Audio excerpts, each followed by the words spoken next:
నమస్తే, welcome to me MLA హిట్టా ఫట్టా. నేను అబిత. ప్రజాప్రతినిధి అంటే ప్రజల తరపున చట్టసభల్లో మాట్లాడి వారి సమస్యలకు పరిష్కారం చూపించే నాయకుడు. ఆంధ్రప్రదేశ్ అసెంబ్లీలో అలాంటి ప్రజాప్రతినిధులు 175 మంది ఉన్నారు. మరి వారిలో ఎంతమంది నిజంగా ప్రజల పక్షాన నిలబడ్డారు? ఎంతమంది తమకు ఓటు వేసి గెలిపించిన వారి కష్టాలను తీర్చారు? ఎంతమంది తాము గత ఎన్నికల్లో ఇచ్చిన హామీలను నిజాయితీగా అమలు చేశారు? అసలు ప్రజాప్రతినిధుల పనితీరుపై ప్రజలు ఏమనుకుంటున్నారు? గత 5 ఏళ్ల పాలన నేపథ్యంలో వారి ఎమ్మెల్యేకు ఎన్ని మార్కులు వేస్తారు? ఇలాంటి అంశాలను క్రోడీకరిస్తూ ఎన్నికల ముంగిట స్వతంత్ర టీవీ మీ ఎమ్మెల్యే హిట్టా ఫట్టా అనే ప్రత్యేక కార్యక్రమాన్ని తీసుకొచ్చింది. మరి ఇంకెందుకు ఆలస్యం, ఎపిసోడ్కి వెళ్ళిపోదామా? మీ ఎమ్మెల్యే హిట్టా ఫట్టాలో భాగంగా కుప్పం ఎమ్మెల్యే ప్రతిపక్ష నేత నారా చంద్రబాబు నాయుడు ప్రోగ్రెస్ రిపోర్ట్ ఇప్పుడు చూద్దాం. కుప్పం అంటే చంద్రబాబు నాయుడు, చంద్రబాబు నాయుడు అంటే కుప్పం. ఇది 50 మందికి తెలిసినటువంటి వాక్యం. కుప్పం చిత్తూరు జిల్లా చివరికి అంటే కర్ణాటక తమిళనాడుకు సంబంధించి లాస్ట్గా ఉన్నటువంటి ఒక బార్డర్, అంటే ఎటువంటి జనసంచారం లేకున్నటువంటి ఒక ఊరు అన్నమాట. ఆ ఊరు ఈ పొద్దు మనం చూసుకున్నట్టయితే అన్ని రంగాల్లోనూ ముందంజలో ఉంది. 1989 నుంచి ఇప్పటి వరకు చంద్రబాబు నాయుడు వరుస విజయాలతో కూడా ఎమ్మెల్యేగాను ముఖ్యమంత్రిగాను కుప్పం నియోజకవర్గం ప్రాతినిధ్యం వహిస్తూ ముందుకు సాగుతున్నారు. పెద్ద ఎత్తున అభివృద్ధి జరిగింది. ఎక్కువగా ఇక్కడ ఉన్నటువంటి రైతులు వ్యవసాయం మీద ఆధారపడి జీవిస్తూ ఉంటారు. వారి యొక్క అవసరాలను దృష్టిలో ఉంచుకొని వారు పండించినటువంటి పంటలకు పూర్తి స్థాయిలో గిట్టుబాటు ధర కావచ్చు, అదేవిధంగా పండించినటువంటి పంటలకు నిల్వ ఉండేటువంటి కోల్డ్ స్టోరేజ్కి సంబంధించినటువంటి భవనాలు ప్రతి ఒక్కటి కూడా కుప్పంలో అందుబాటులోకి తీసుకొచ్చారు. వీటన్నిటి నేపథ్యం ఒకవైపు ఉంచితే కుప్పం యొక్క అభివృద్ధి నియోజకవర్గం మొత్తం మీద మనం చూసుకుంటే ఇప్పటికీ కూడా విద్యుత్ పూర్తి స్థాయిలో 4 మండలాల్లో కూడా అందుబాటులో ఉంది. అదేవిధంగా సాగునీరు, తాగునీరు, రోడ్లు విస్తరణ ప్రతి ఒక్కటి చూసుకున్నట్టయితే ఏ విధంగానూ కుప్పం వెనుకంజలో లేదు. ప్రతి ఒక్క విషయంలోనే ముందంజలో ఉండే విధంగా ప్రజలకు అన్నీ అందుబాటులో ఉంచారు చంద్రబాబు నాయుడు.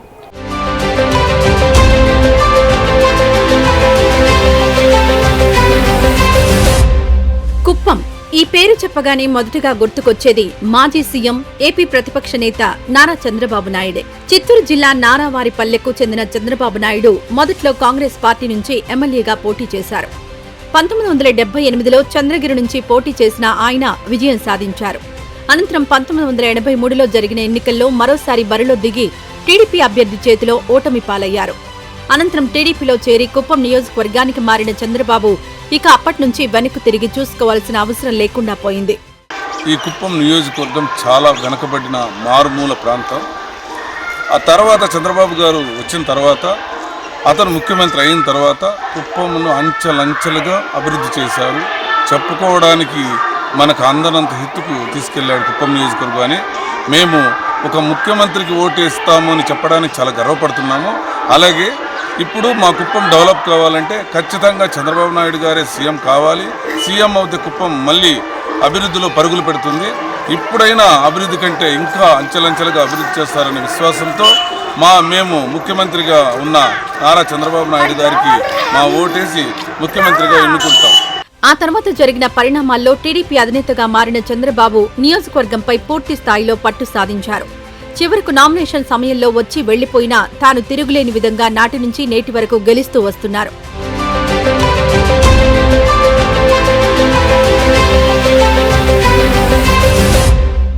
స్కూళ్ళ దగ్గర ఎడ్యుకేషన్ కుప్పాన్ని ఒక ఎడ్యుకేషన్ హబ్గా చేశారు.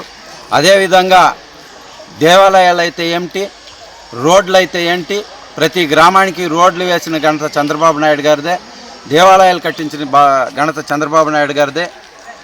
ఆ రోజు 2 హై స్కూళ్ళు ఉన్న ప్రాంతము కుప్పం గుడిపల్లి మండలము. ఈరోజు 11 హై స్కూల్ గుడిపల్లి మండలానికి వచ్చింది. అంటే చంద్రబాబు నాయుడు గారు చేసిన అభివృద్ధి.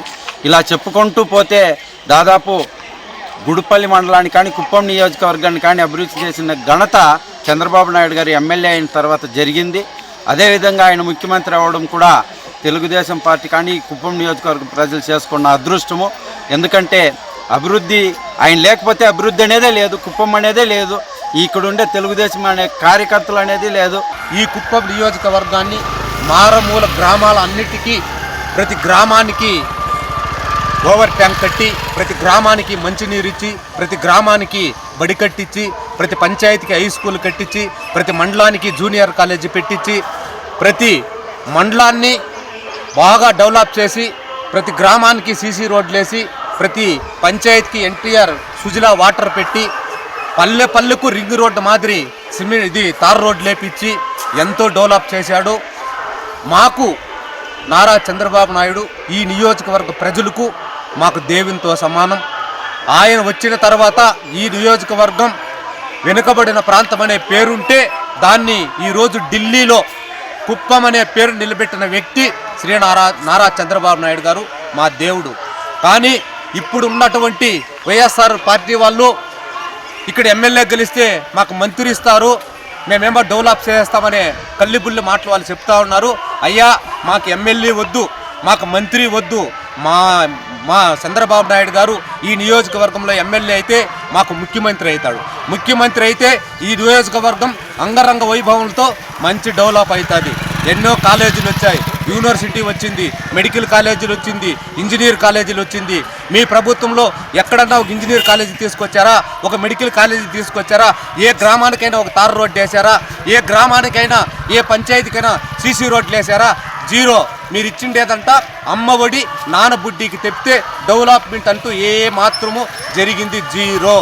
ఇక అభివృద్ధి విషయానికి వస్తే గతంలో సీఎం హోదాలో పలు అభివృద్ధి కార్యక్రమాలు చేపట్టారు చంద్రబాబు. కుప్పం పరిధిలో ఉన్న కుప్పం, రామకుప్పం, గుడిపల్లి, శాంతిపుర 4 మండలాల్లో గ్రామాన విశాలమైన రోడ్లు కుప్పంకు ప్రత్యేక ఆకర్షణ. అధునాతన ప్రభుత్వ భవనాలు ఇక్కడ కనిపిస్తాయి. ఇజ్రాయిల్ సేద్యం, మైక్రో, డ్రిప్ ఇరిగేషన్ వ్యవసాయ విధానాలను చంద్రబాబు ఇక్కడి ప్రజలకు పరిచయం చేశారు. ఇంజనీరింగ్ కళాశాలతో పాటు మెడికల్ కళాశాల ఇక్కడ ఉంది. కుప్పం వ్యవసాయం మీద ఆధారపడే నియోజకవర్గం కాబట్టి చంద్రబాబు నాయుడు గారు మొట్టమొదటిసారి ఇజ్రాయెల్ ప్రాజెక్ట్ని తెచ్చింది ఈ ఇండియాలోనే కుప్పానికే ఫస్ట్ తెచ్చింది. ఆ ఇజ్రాయెల్ ప్రాజెక్ట్ తెచ్చి నీళ్లు ఎంత కావాలో చెట్టుకు అంతే నీరుగా పోవాలనే ఉద్దేశంతో చేసిన ప్రాజెక్టే ఇజ్రాయెల్ ప్రాజెక్ట్. చంద్రబాబు నాయుడు ఉన్నప్పుడు యూరియాలు అయితే డిఏపీలు అయితే సబ్సిడీలు ఇస్తా ఉన్నారు. ఇది వ్యవసాయ పనిముట్లు సబ్సిడీ వస్తున్నాయి, మిషన్లు సబ్సిడీ వస్తాయి, ట్రాక్టర్లు సబ్సిడీ ఇస్తా ఉన్నారు. ఇంత చేసిన చంద్రబాబు నాయుడు గారు ఎయిర్పోర్ట్ స్టార్ట్ చేసింది కూడా చంద్రబాబు నాయుడు గారు రైతుల గురించే. వాళ్ళు పండుతున్న ఫ్లవర్ అయితే ఏమి, పండ్లు అయితే ఏమి, కూరగాయలు అయితే దాన్ని ఎక్స్పోర్ట్ చేసి వాళ్ళు లాభసాయిగా సాగాలనే ఒకే ఒక ఉద్దేశం స్టార్ట్ చేసింది ఆ ఎయిర్పోర్ట్. ఆ ఎయిర్పోర్ట్ ఆగిపోయింది. చంద్రబాబు రాగానే 100% దాన్ని స్టార్ట్ చేసి వ్యవసాయంలో ఒక ఇండస్ట్రియలిస్ట్ వాళ్ళ ఒక బిజినెస్ మ్యాన్లుగా తీర్చిదిద్దే బాధ్యత ఆయన తీసుకుంటారని తెలియజేసుకుంటారు.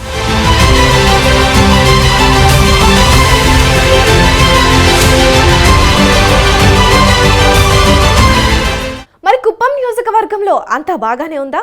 ప్రజలు ఇప్పటికీ చంద్రబాబును గతంలో మాదిరిగా ఆదరించే పరిస్థితి ఉందా? గత ఎన్నికల నుంచి వైసీపీ చేపట్టిన ఆపరేషన్తో నియోజకవర్గంలో పరిస్థితులు ఏమైనా మారాయా? ప్రజలు ఏమనుకుంటున్నారు?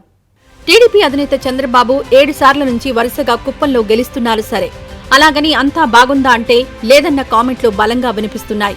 చంద్రబాబు నాయుడు ముఖ్యమంత్రిగా ఉన్న సమయం కావచ్చు, లేదంటే ప్రతిపక్ష నేతగా ఉన్నప్పుడు కావచ్చు, ఎప్పుడైనా సరే ఓ పార్టీ అధినేతగా ఎంతో బిజీగా ఉంటుంటారు. ఈ క్రమంలోనే ఆయన నియోజకవర్గానికి తరచుగా వచ్చే పరిస్థితి ఏమాత్రం ఉండదు. ఇదే ఇక్కడి ప్రజల్లో ప్రధాన అసంతృప్తి. అయితే తాను రాకపోయినా ఎక్కడా కూడా అభివృద్ధి పనులు ఆగకుండా చూసేందుకు ఓ ప్రత్యేక వ్యవస్థను ఏర్పాటు చేసుకున్నారు చంద్రబాబు. దీంతో వారే ఎక్కువగా ప్రజల్లో ఉండడంతో ఇక్కడి ప్రజలకు నేరుగా ఎమ్మెల్యేను కలిసే అవకాశం అతి తక్కువ అన్న అభిప్రాయం ఇక్కడి ఓటర్లలో వినిపిస్తోంది. సెంట్రల్ గవర్నమెంట్ స్కీమ్లో ఆర్బీకే కేంద్రాలు అంటారు తప్ప జెడ్పీఎన్ఎఫ్ మామూలుగా దీంట్లో చేస్తారా? ఉద్యానవన శాఖ పంటల ఆ డిపార్ట్మెంట్ ఉందో లేదో కూడా తెలియదు. ఆ డిపార్ట్మెంట్ అనేది ఊరికే యూరియా కావాలంటే కర్ణాటక కోల, తమిళనాడు కోల యూరియా కూడా లేదు, యూరియా ఇచ్చే పరిస్థితులు కూడా లేదు. ఇక కుప్పంలో బస్టాండ్, రైల్వే స్టేషన్ ఉంది. అయితే గతంలో విమానాశ్రయ నిర్మాణానికి భూమి పూజ నిర్వహించారు చంద్రబాబు. కానీ అది ఇప్పటికీ కార్యరూపం దాల్చకపోవడం ఇక్కడి ప్రజలకు కాస్త వెలితిగా కనిపిస్తుంది. అయితే వైసీపీ హయాంలో కుప్పంను మున్సిపాలిటీ చేయడంతో గతంలో చంద్రబాబు ఈ పని ఎందుకు చేయలేకపోయారన్న ప్రశ్నలు తలెత్తుతున్నాయి. ఉన్నతమైన విద్యా సంస్థలు కట్టారు. ఇక మీదట ఇంకా కూడా విమానాశ్రయం కట్టాలని ఉంది. భూసేకరణ కూడా అయిపోయింది.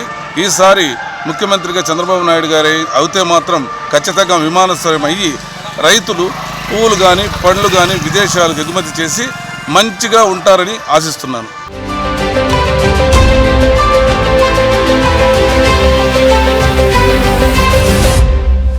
అయితే ఇన్నాళ్లుగా కుప్పం నుంచి ప్రాతినిధ్యం వహిస్తున్న ఇక్కడ చంద్రబాబుకు ఇల్లు లేదన్న విమర్శలు వినిపించడం ఎక్కువయ్యాయి. దీంతో ఇటీవలే ఓ స్థలం కొని ఇంటి నిర్మాణం చేస్తున్నారు టీడీపీ అధినేత. ఇలాంటివే మరికొన్ని మైనస్లున్నాయన్న విమర్శలున్నాయి. అయితే 1-6 మైనస్లున్న చంద్రబాబు హయాంలో కుప్పం మాత్రం పెద్ద ఎత్తున అభివృద్ధి చెందిందన్నది నియోజకవర్గ ప్రజల అభిప్రాయం. అందుకే ఇక్కడి ప్రజలు చంద్రబాబుకు 100కు 90 మార్కులు ఇస్తున్నారు.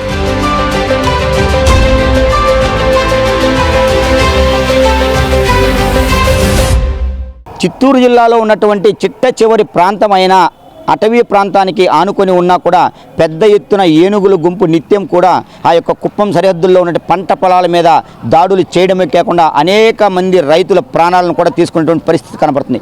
వీటన్నిటిని అధిగమించడానికి అప్పట్లో చంద్రబాబు నాయుడు కందకాలు తవ్వించినటువంటి పరిస్థితి కూడా ఉంది. ప్రస్తుతం కందకాలన్నింటినీ కూడా జరిగినటువంటి వాతావరణ మార్పుల భాగంలో కూడా పూర్తిగా కూడా నాశనమైపోయినటువంటి పరిస్థితి కనబడుతుంది. ఇప్పుడు మళ్ళీ ఈ యొక్క ఏనుగులు వాటి యొక్క దాడులను పునరావృతం చేసుకుంటున్నాయి. ఇదే కందకాల మీదుగా వచ్చి ఆ రైతులు పండించినటువంటి పంటలను పూర్తి స్థాయిలో కూడా నేలమట్టం చేసేటువంటి పరిస్థితి కనపడుతుంది. అంటే ఇటు ఈ రకంగా కూడా ఏనుగులు రాకుండా కందకాలు తవ్వించడం, అదేవిధంగా ప్రతి విషయానికి చూసుకున్నట్టయితే కుప్పాన్ని అత్యంత ముందస్తులో కూడా ఉంచే విధంగా చంద్రబాబు నాయుడు అనేక రకాలుగా కూడా ఇక్కడ తన యొక్క కార్యాచరణను రూపొందించుకునే విధంగా కూడా ప్రయత్నం చేశారు.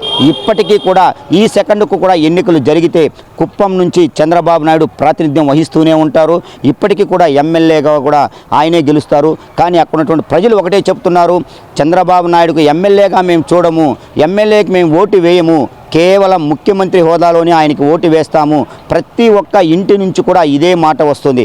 ఏ పార్టీలైనా రానియండి, ఎంతమంది నాయకులన్నా ఉన్నాయండి, ఏ పార్టీ కూడా కొత్తగా పుట్టుకు రానియండి, ఎన్ని వచ్చినా కూడా చంద్రబాబు నాయుడు తమ ఇంటి బిడ్డగా కూడా చూసుకుంటూ పెద్ద ఎత్తున కుప్పం ప్రజలంతా కూడా ఆయన్నే ఆశీర్వదించేటువంటి పరిస్థితి కనపడుతుంది. కెమెరామెన్ లోకేష్తో జేజీరామ్, స్వతంత్ర టీవీ, కుప్పం. 2019 ఎన్నికల సమయంలో మొదటి 2 రౌండ్లలో వెనుకబడ్డారు చంద్రబాబు. దీంతో అప్పటి నుంచి ఆపరేషన్ కుప్పం ప్రారంభించిన వైసీపీ రానున్న ఎన్నికల్లో టీడీపీ అధినేతను ఓడించేందుకు వ్యూహాలు రచిస్తోంది. మరి రాబోయే ఎన్నికల్లో పరిస్థితి ఎలా ఉండబోతోంది అన్నది ఆసక్తి రేపుతోంది.